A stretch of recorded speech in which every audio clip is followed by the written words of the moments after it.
Pressings. It is a big day for MPs-elect after being elected 2 weeks ago through the just concluded general election. Today and tomorrow will be their induction session. Remember that these inductions started at around 9 a.m. in the morning, and they started with the registration. When you register there, you're supposed to produce the certificate that you were handed over by the IEBC after being declared the winner. You're also supposed to hand over documents in terms of your education certificates, your ID, and then from there of course they take a profile picture of you, which is supposed to be fed in the biodata of Parliament website. And after that it is a process, and then you are handed over, or members-elect are handed over to some employees of Parliament who then take them around Parliament pressings to show them around in terms of the chambers. Remember that here we already have two chambers, that's the Senate and the National Assembly, the Speaker's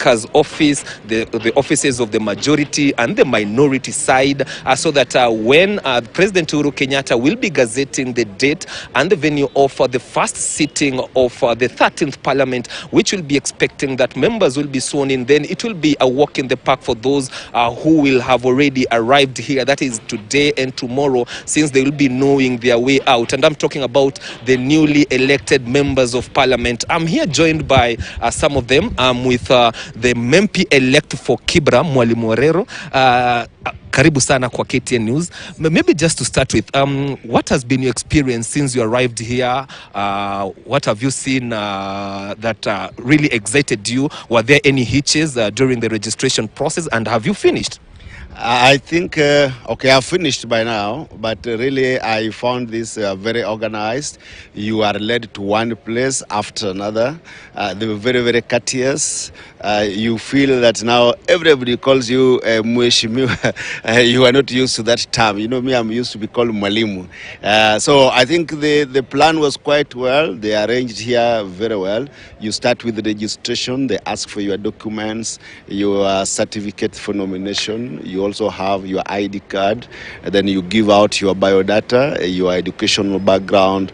You are taken to what kind of the family members, the insurance, and then you are led to the procedures of the Parliament. I think the process has been well arranged. We were taken to the chambers.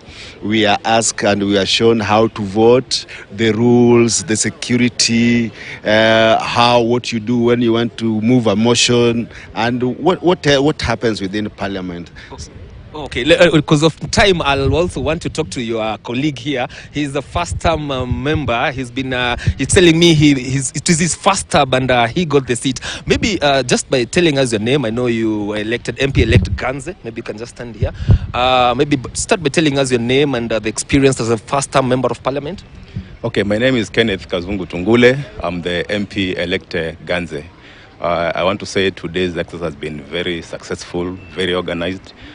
Being a first-time member of Parliament, I have seen an institution that is very, very well organized here in Nairobi, yes. My final question will be your first agenda for the people of Ganze after you're swearing in. What will be your first agenda?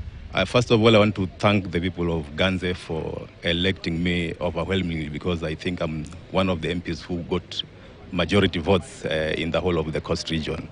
And I want to be at service to them. I promised during my campaign that I'll work towards solving most of their problems: water problems, infrastructure, education, and many other things. Yeah. We wish you all the best, even as we wait for your swearing in. Thank you. Well, Fatia, those are some of the newly elected members of Parliament in the 13th Parliament. Remember that this induction will also be continuing even tomorrow. It's not a big number of members-elect who have arrived today, but what we know is that there's still some of them who will be coming tomorrow, since some of them have traveled attending the swearing in of their governors. And so